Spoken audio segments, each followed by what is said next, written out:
José Urbano, que vino a uno de los primeros encuentros de críticos de cine y ahora nos visita de nuevo desde Cali. Bienvenido. Bien, les quiero proponer, antes de empezar, un videíto que he preparado de un director caleño que Carne de tu Carne está cumpliendo 40 años. Nos sentimos muy orgullosos de Carne de tu Carne. Y de Harold Pinter, dramaturgo, premio Nobel de Literatura. Quise pegar esos dos videitos, son unas declaraciones no tan largas, para como una abrebocas de lo que les pienso decir.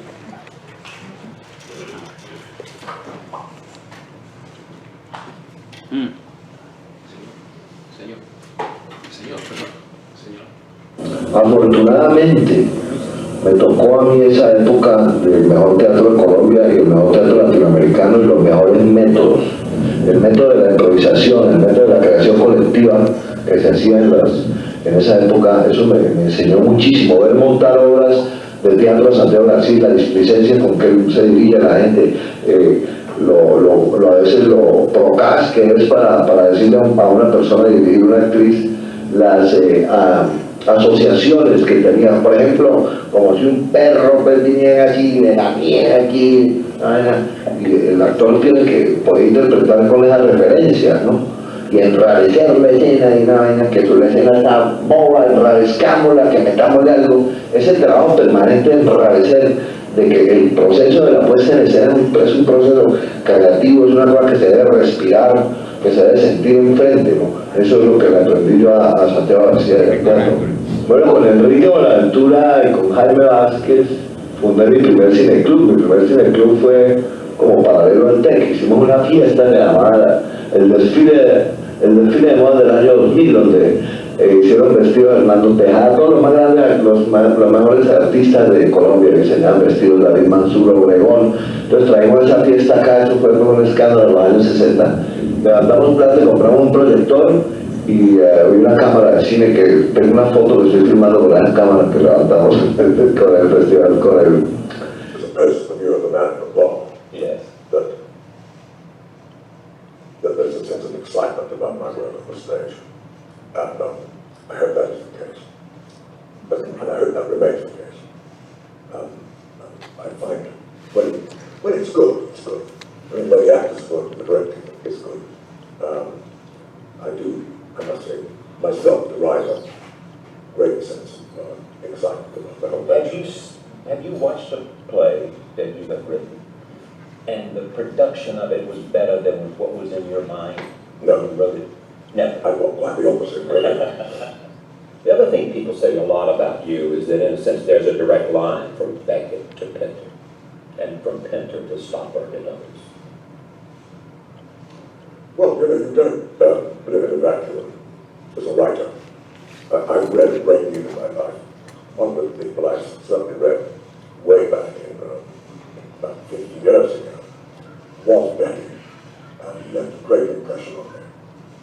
I was writing at the time myself, but nevertheless, I wouldn't dream of denying that people like Beckett, Kafka, Joyce, Dostoevsky, left great imprints on one's very being.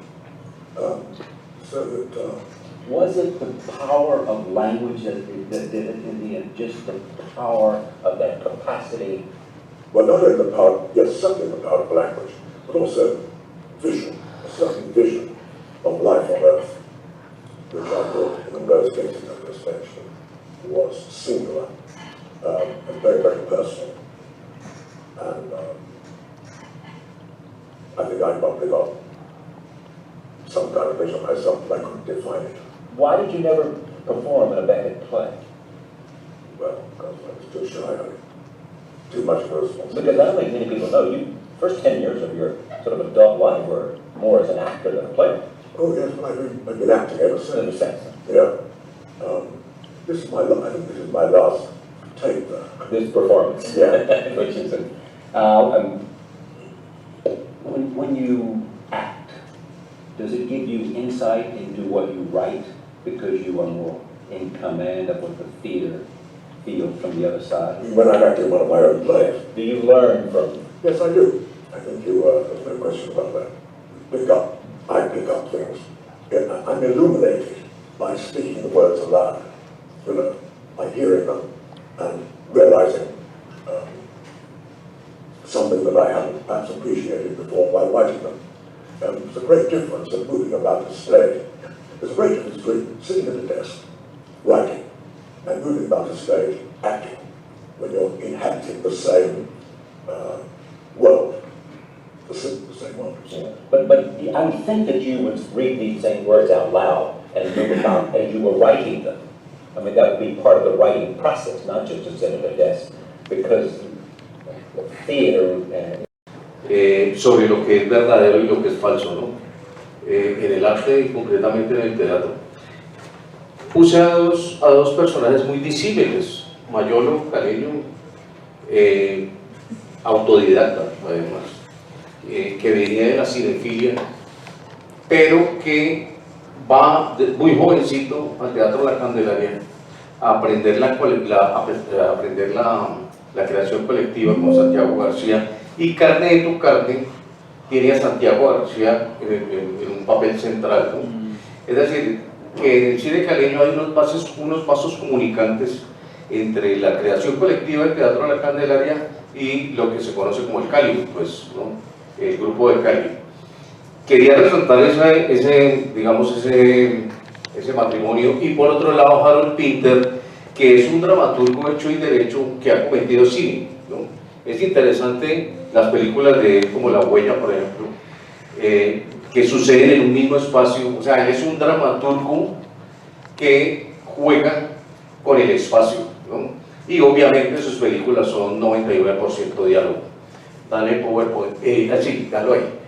Quería luego dar esa introduccióncita con estos dos grandes creadores, como Mayolo por un lado y Pinter por el otro, hacer la analogía del bebé.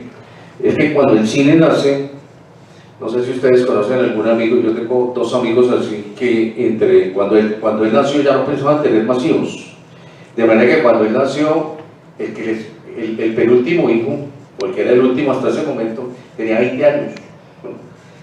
Quiero hacer la analogía del bebé, que cuando nace todos los hermanos viejos ya no pensaban tener más hijos. Y este bebé, recordando a Kubrick, ¿no?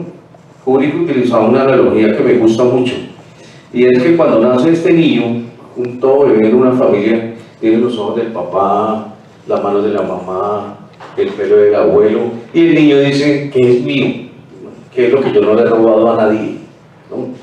Y Kubrick se pregunta eso, ¿qué es lo que el cine, qué es lo específicamente cinematográfico, ¿no? Andrés Caicedo tiene un texto que me parece muy bonito, que es la especificidad del cine al respecto. ¿Qué es lo que el cine no le robó a nadie? Porque el cine es un ladrón que de bebé se encontró con unos hermanos viejos, ¿no? Se encontró con la literatura de 40 siglos, la danza, artes plásticas, 30.000 años, ¿no? Si lo hacemos desde la Covacha o para acá. La música, N años desde el Big Bang, ¿no? Como dicen los Luthier, que la música nació con la explosión, la arquitectura y el teatro. Pero me parece a mí, y yo haciendo la analogía del bebé y esta flor, este bebé allí advenedizo, ¿no? Al cual los hermanos lo trataron mal de entrada, creo que el teatro fue el más amable de los hermanos, y es como una tesis que quiero defender. Bien, este bebé nace hace apenas 127 años, ¿no? Y es el único arte del cual se conoce exactamente el día que nació y el nombre de los papás. Pero hay una cosa que a mí me ha llamado siempre la atención del cine, que desde que nació lo mataron. En ese sentido el cine se parece a la novela la matan todos los años y nunca muere, ¿no? Se supone que ya el ser humano moderno no lee novelas porque mantiene corriendo. El cine, desde el mismo día, se paran allí, Augusto, que era mayor, y dice, vea, aprovechen esto, que esto es un invento pasajero. Y lo matan, y lo matan, y lo matan, ¿no? Para mí fue un gusto, paréntesis, un gusto, que cuando el cine, cada vez que el cine está noqueado en el suelo, se para. Es increíble. Cuando ya lo dan por muerto, tiene el último aliento con las películas de terror, y siempre ha tenido golpes muy certeros. Cuando apareció en la televisión fue un jab a la izquierda que lo tiró a la lona, ¿no? Pero el cine se reinventó con el cinerama. Luego a mí me tocó el 3D, pues, porque apareció el video, ¿no? ¿Recuerda cuando apareció el Betamax? Las antenas parabólicas, luego aparece el internet y el cine sobrevive. Cuando digo cine me refiero a la sala, ¿no? A la proyección de esa sala. Y luego vino la pandemia, que yo diría que es uno de los golpes más letales que ha recibido el cine. Y para mí fue un placer ir a verme a Oppenheimer. Pero me dicen, yo hice un paneo por todo el internet y sucedió en el mundo entero, ¿no? Que Oppenheimer y Barbie crearon una nueva fiebre del cine que yo no la veía desde Tiburón, pues, desde Jurassic Park 1, y para mí fue un placer ver esa efervescencia en torno a esas dos películas, de la gente volvió al cine, ¿no?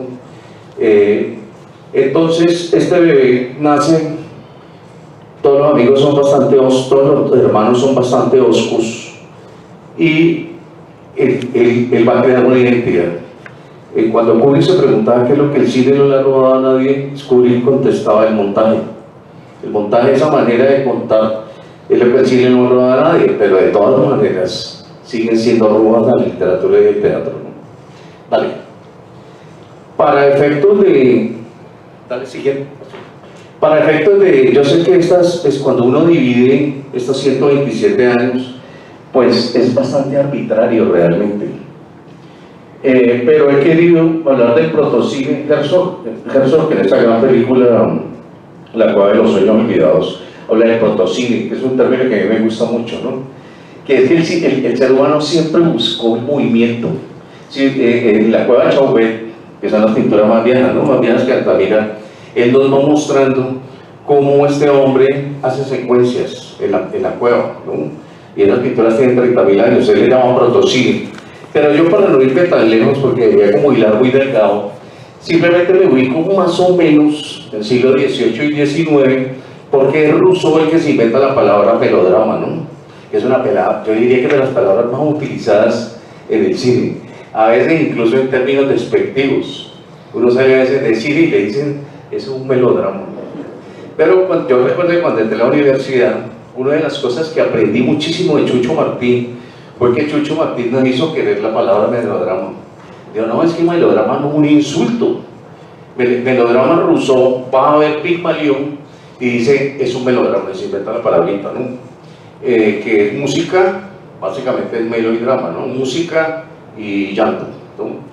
Este protocine, que yo le llamo, es clave en el siglo XIX, porque a medida que ha habido avances, ¿no?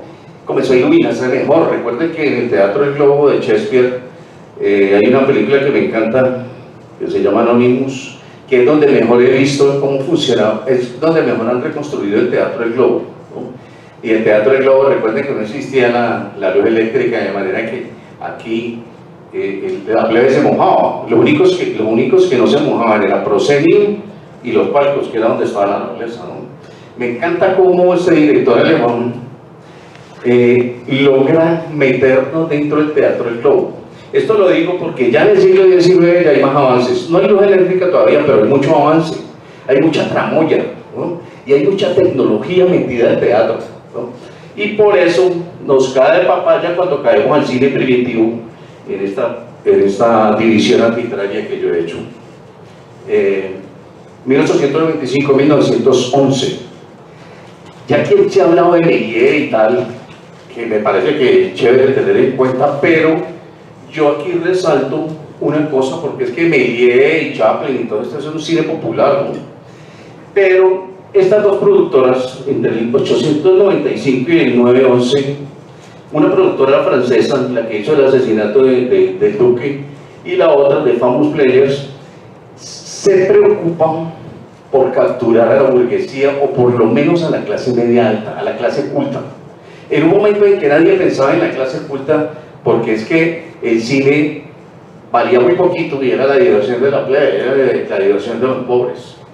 Y esta productora encuentra en el teatro una veta: vamos a montar las obras de teatro exitosas, sabemos que todavía es teatro filmado, ¿no? Y ellos le apuntan a los ricachones. Los ricachones no creían mucho en el cine, porque los ricachones veían eso como que era de los gamines, ¿no? Y de los inmigrantes, sobre todo, que no tenían cómo divertirse. En la tercera división arbitraria tengo el periodo de formulación. En periodo de formulación hay muchos pioneros, ya conocemos, por ejemplo, a Griffith. Pues. Griffith era un gran lector de Dickens, ¿no? Y dice que el cine puede contar como cuenta la novela. Es el primero que lo intenta. De hecho, si hoy vemos Intolerancia, que vi en un festival, la copia de Intolerancia restaurada. Y Intolerancia es una película que se adelanta 100 años. Se adelanta Amores Perros y se adelanta La Ciudad de Dios. Esa manera de fracturar, que la fracturada no la inventó el cine, sino que es la copia de la literatura, ¿no? Pero yo quiero resaltar aquí un tipo que me parece una figura fascinante, David Velasco. Velasco con V, ¿no? Porque los Velasco del Valle del Cauca son con V. Creo que fui uno de los primeros en traer la naturalidad de las escenas de muerte, y mis variadas experiencias en la ciudad de Virginia me ayudaron mucho a lograrlo. En las obras de teatro que escribía Velasco, un personaje medio escondido en enciclopedias, así como tú mencionabas a Alice Goy, que apenas está siendo reivindicada, ¿no? Hay dos documentales de Alice Goy maravillosos: Alice Goy la desconocida y Alice Goy la desconocida del séptimo arte.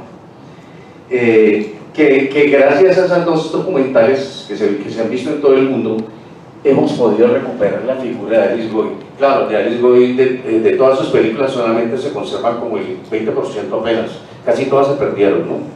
De Velasco, ¿cómo? Ella recuperó 3. Sí, se perdió muchísimo material, porque además, fíjate la paradoja, fueron éxitos de taquilla, como María, ¿no? María se perdió por éxito de taquilla, pues, todas las copias se dañaron.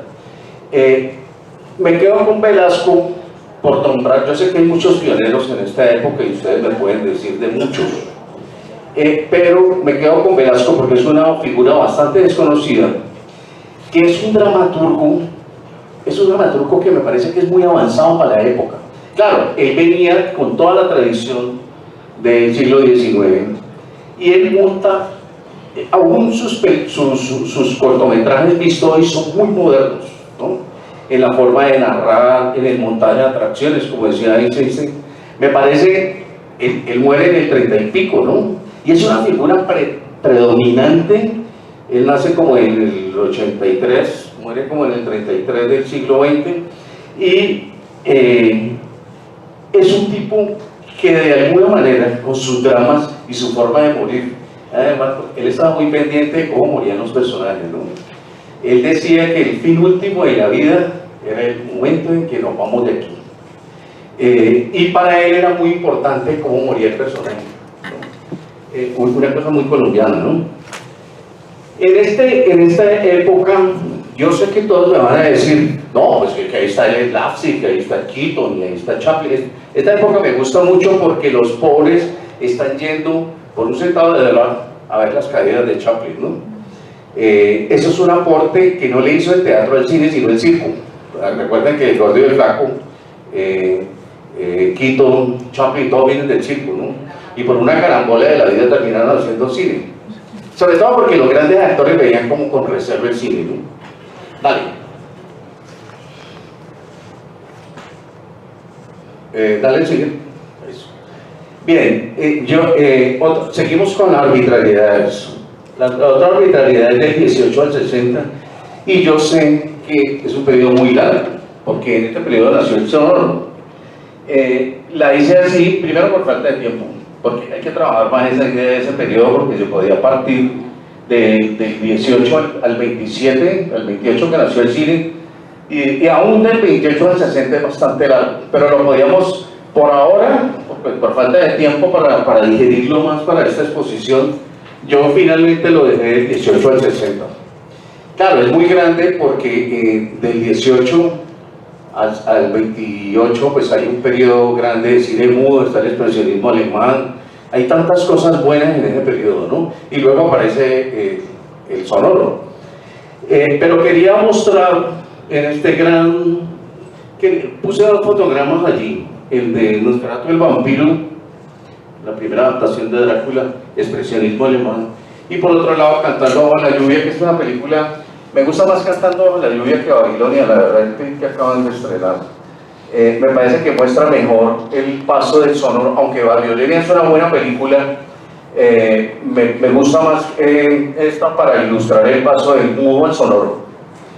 En la relación teatro-espectador, a propósito, a Cali, voy a chicanear un poco con la ciudad, pero discúlpenme por la chicanería.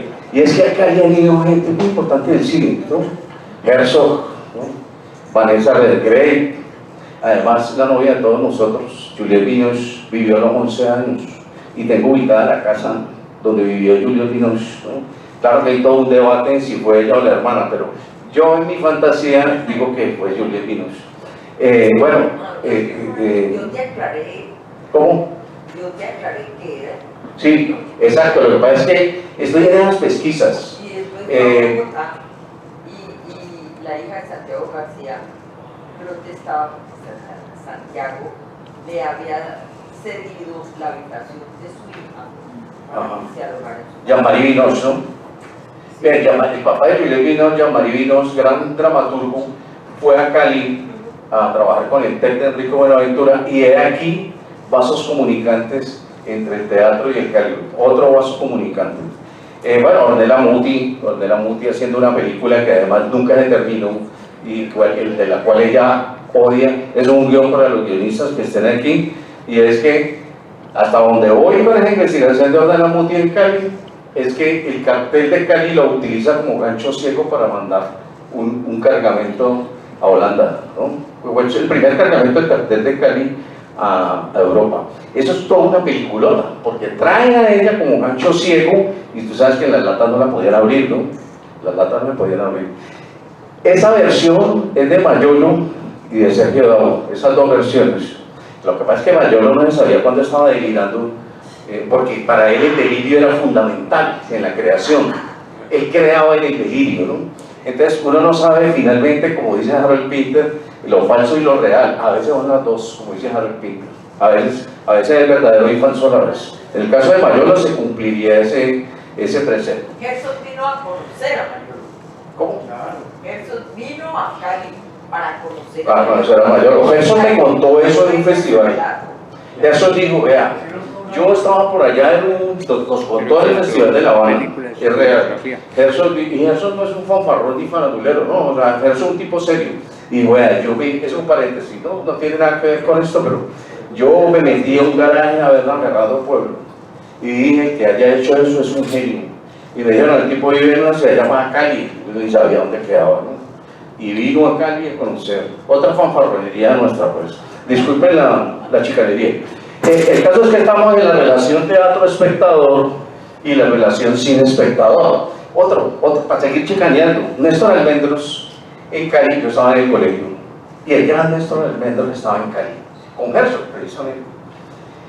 Y Néstor Almendros, que era un tipazo, me gustaría haberlo conocido con un poco más de elementos en la cabeza, pues yo estaba en décimo, y uno en décimo pues escasamente gana los exámenes de química, ¿no?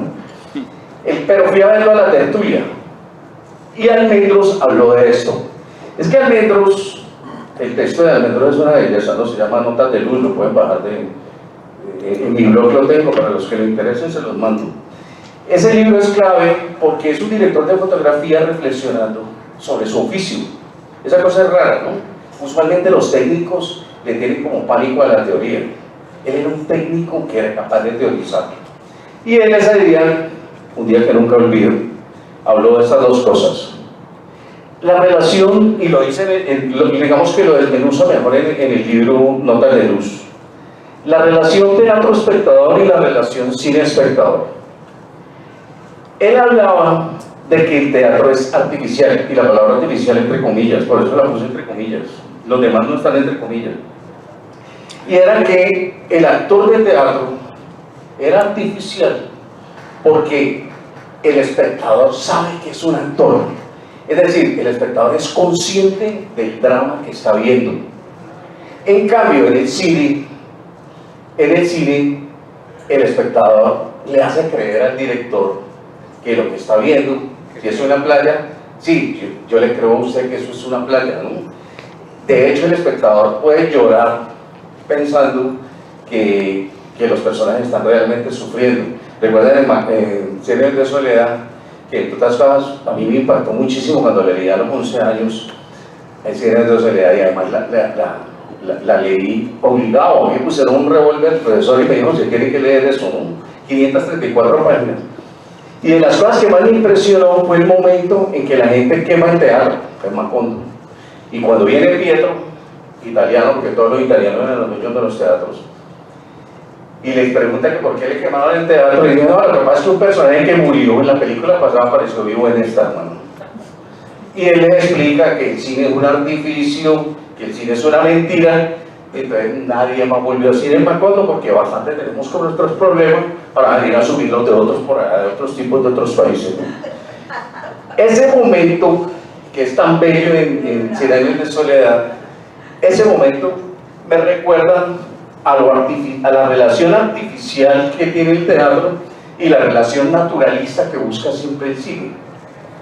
Almendro ese día habló de que una de las cosas por la cual él se volvió camarógrafo en Cuba es que el ojo no tiene zoom. O sea, Dios no nos hizo esa aplicación, nosotros no tenemos zoom y la cámara sí. De manera que si yo en teatro quiero hacer un zoom, tengo que literalmente acercarme aquí. En cambio, en el cine yo puedo llegar hasta la luna, pues ahora con estos teles que hay, puedo tener el super zoom de Dios. La idea de la conciencia presencia, el espectador de teatro es consciente de que está ahí y que está viviendo en tiempo real. En cambio, el espectador de cine está en una ilusión. De hecho, cuando le preguntaban a Hitchcock qué es el cine, que es una de las definiciones de cine que a mí más me gustan, y es: el cine es igual a la vida, pero quitándole las partes aburridas. Fíjense que se lee muy sencillo, pero es profundísimo. Si un tipo va a ir a dictar una charla aquí y coge un bus, el bolivariano, 3 horas y media, pues se monta el bus, corte y se baja, ya. Pero no vamos a 3 horas y media, pues ahí pagando por Obando y por todos lados, pues no tiene sentido, porque el cine es igual a la vida, pero quitándole las partes aburridas.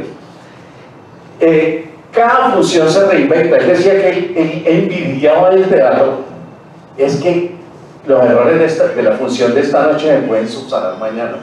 Y no solamente los errores, se puede ir enriqueciendo cada montaje nuevo, a pesar de que sea la misma obra. En cambio, el cine ya. El cine tiene un arma que me parece un arma sencillita, y es el corte del director, pero no es la reinvención del teatro. Él decía que ahí le envidiaba, eso le envidiaba él al teatro, la reinvención diaria. En el corte del director hay 9 escenas, pero no es reinvención total como la del teatro, o por lo menos no una reinvención en vivo. Y él hablaba de la mirada. Un actor puede caminar aquí, mira y me habla a mí. De hecho, en muchas obras me hablan a mí. El tipo se desplaza. Mirar a la cámara del cine está prohibido, entre comillas, ¿no? Algunas películas lo hacen, pero el gran lío de mirar a cámara es romper, en ficción estoy hablando, es romper la magia. Si el actor mira a cámara, rompe la magia. Porque se supone que la cámara es Dios, que la cámara es invisible. Se supone que la cámara no está, ¿no? En esa relación del cine y espectador, ya sabemos que es completamente distinta a la del teatro, ¿no? Ni mejor ni peor, sino que es distinta. Dale, por favor. Bien, después de esta época, después de los 60, yo le llamo otra arbitrariedad, porque podríamos ahí hablar de otras cosas, pero por cuestión de tiempo y de muchas cosas que había que hacer, yo dividí desde el 60 para acá, que es muy grande realmente, más de 60 años, lo posdramático. Lo posdramático tiene que ver con los dramaturgos que son hijos del cine, porque es que antes del cine estos dramaturgos no habían visto cine, ¿no? Un poco como los novelistas del siglo XIX, que a mí me encantan, me encanta de que no hayan conocido el cine. Uno lee Crimen y Castigo. Hitchcock decía que era la novela perfecta, ¿no? Tú sabes al principio, en los 5 primeros capítulos sabes todo. Sabes quién es el asesino, quién es el muerto. Tú podías abandonar la novela y no la abandonas. Hitchcock decía que por eso era la novela perfecta. Como La ventana indiscreta. En La ventana indiscreta tú sabes quién es el muerto, quién mató, pero tú no la abandonas. A diferencia de Agatha Christie, que no le gustaba ni 5 a Hitchcock, que era ser tacaño con el espectador, ser tacaño, y al final el asesino era el mayordomo o el lechero, ¿no? Ese esquema no le gustaba, porque él decía, el espectador es inteligente, al espectador hay que darle todos los elementos, y por eso ustedes ven que en las películas de Hitchcock él les da todo. La ventana indiscreta, el hombre que sabía demasiado, en Psicosis, a los 20 minutos sabemos quién es el asesino, viste de mujer el pillo, y además a los 20 minutos de mujer es la protagonista, la que sale en el afiche grandote, ¿no? Yo hablo de lo postdramático porque se da esta camada de dramaturgos que nacieron con el cine. Esa camada, esa primera camada, va a crear un antes y un después. Velasco, por ejemplo, no nació con el cine. Velasco viene haciendo teatro y se encuentra con el cine, pero es que esta gente desde cero ya nació con el cine, un poco como los dramaturgos que están naciendo ahora, que nacieron de 2005 para acá, o de 2010 para acá, y que van a ser dramaturgos que nacieron con el YouTube, y eso va a también tener otra mirada. Cuando yo hago talleres con los niños, estos niños de bachillerato tienen otra manera de mirar, distinta a la mía. Ellos no han visto a Hitchcock ni nada, pero ellos, no creo que por eso sean peores, no, ellos tienen otras referencias, y la referencia de ellos es TikTok, películas de 1 minuto. Es decir, que he llegado a la conclusión que ellos son como los Lumière, ellos ven películas de 1 minuto, y son puros gags. Ustedes ven TikTok de alguien que se cae, o un balazo, ahora está muy de moda los balazos a quemar ropa, ¿no? Y entonces ven balazos a quemar ropa. TikTok es volver a los Lumière, pero eso es otra conferencia, eso es otro cuento. Bueno, lo postdramático.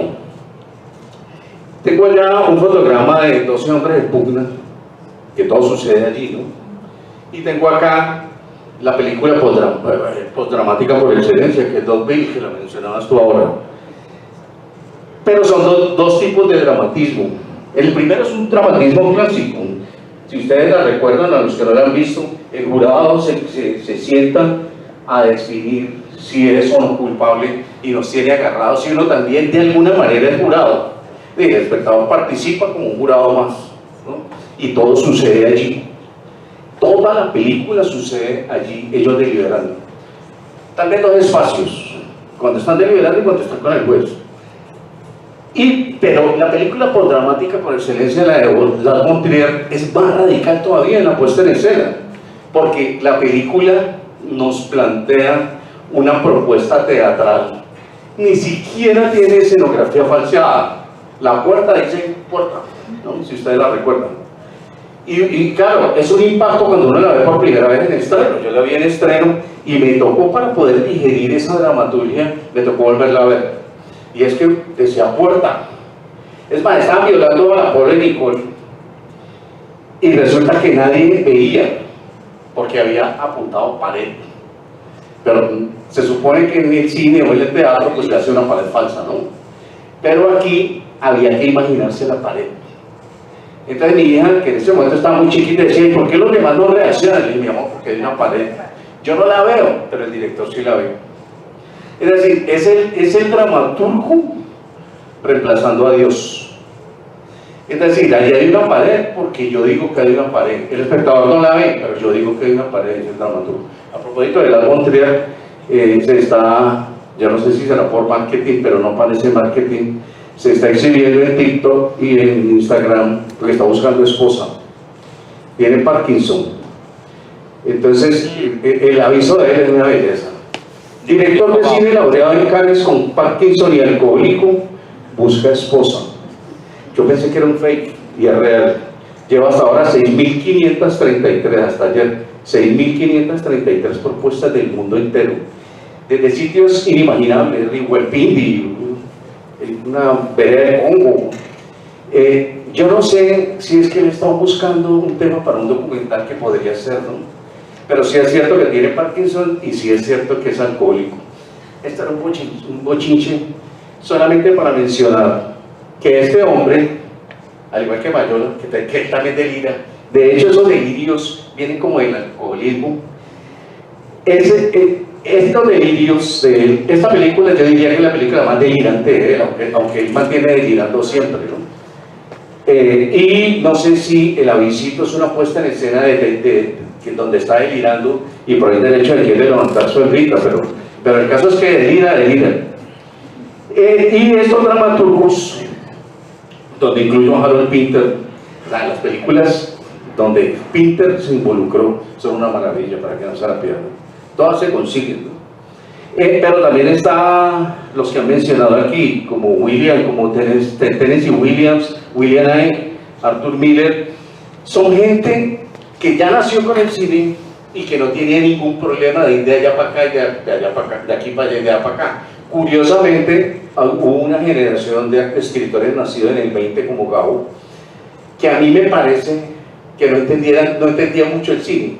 En cambio, la generación que vino después, como la de Ishiguro, que ganó el Nobel en plena pandemia, son gente que desde que empezó su carrera hace series y no tiene ningún problema en ir en los dos.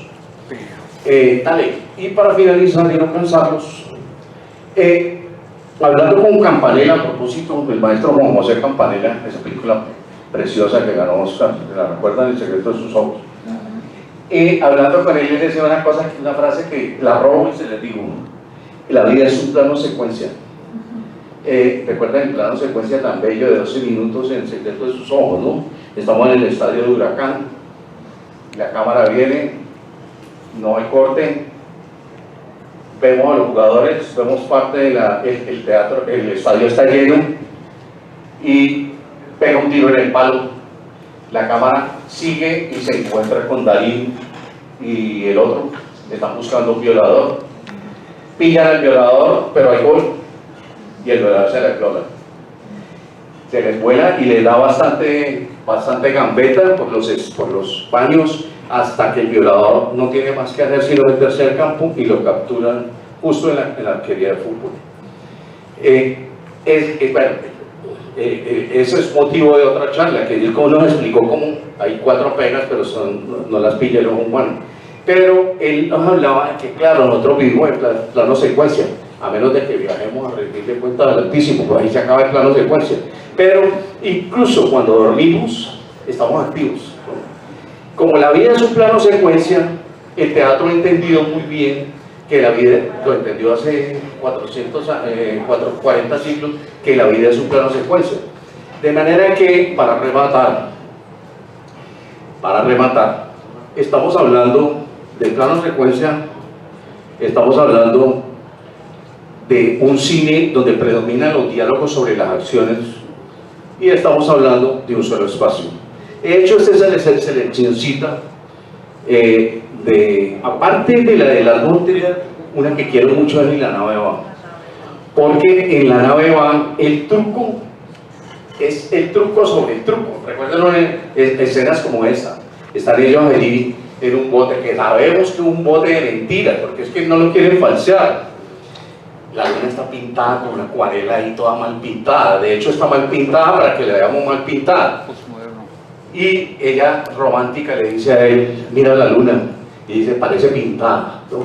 Es decir, es el truco sobre el truco, que es otra puesta en escena radical de La Nave Van, ¿no? De Fellini.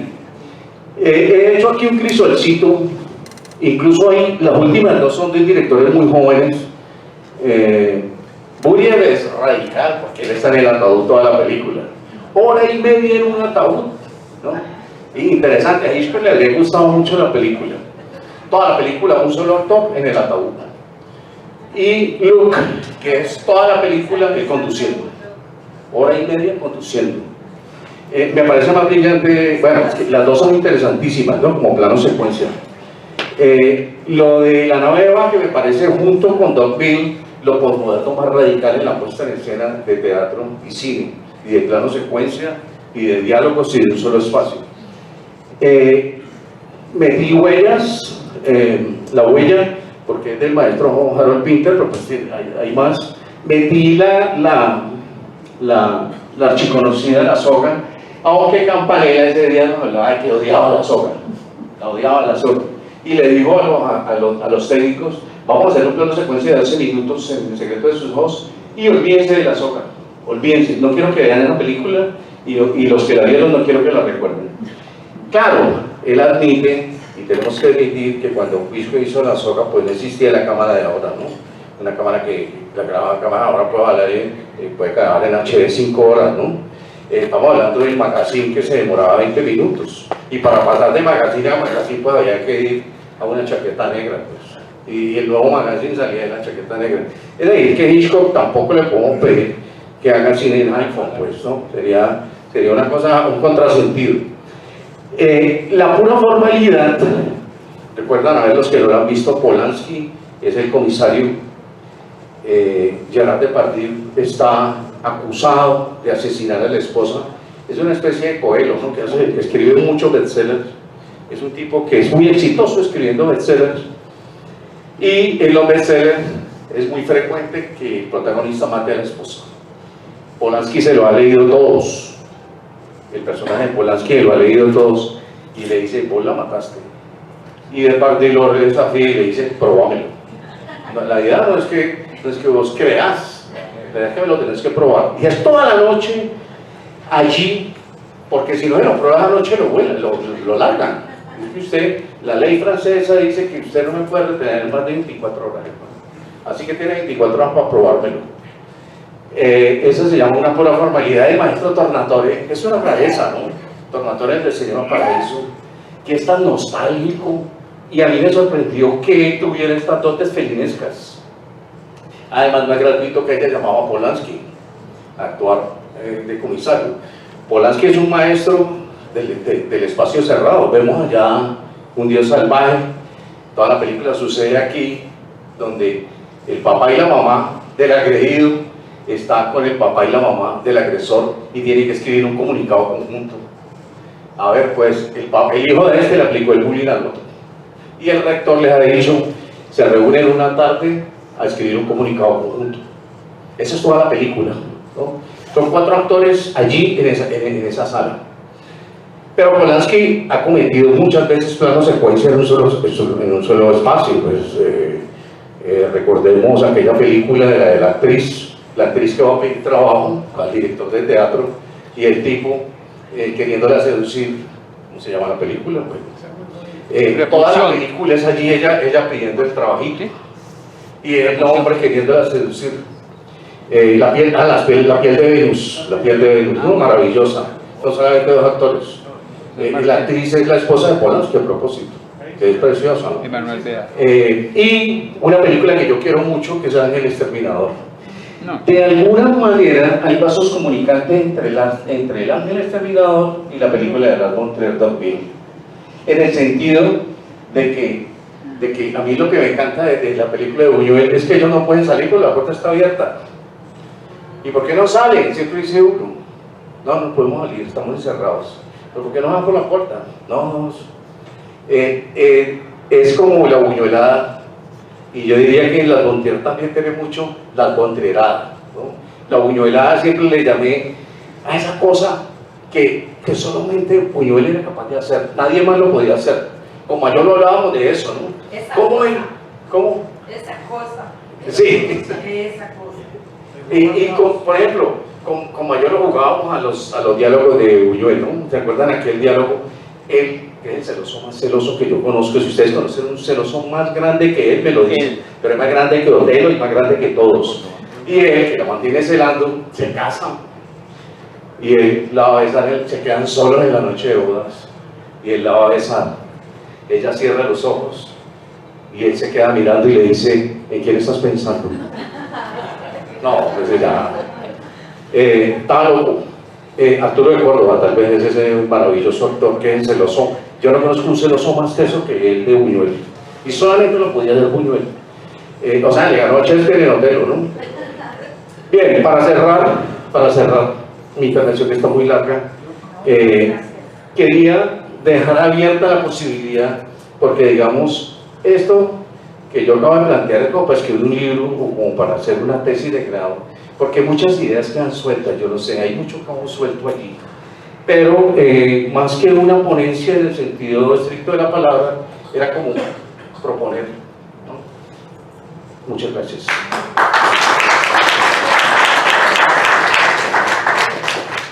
Mira, no sé por qué no incluiste el arca rusa. El arca rusa. Es la secuencia más larga de la historia del cine. 96 minutos. No, plano secuencia. De Arca Rusa. Bien, perdone, no vi las preguntas, pero porque como había sido tan larga, perdón. Sí, que uno de los planos de secuencia más largos es en el arca rusa. Una película que se hace 94 minutos. ¿Plano secuencia? Sí, sí. Ah, no, ahorita. Pero toda la película. La tuvieron que hacer como 2 meses. Pues, la primera, la segunda, la tercera.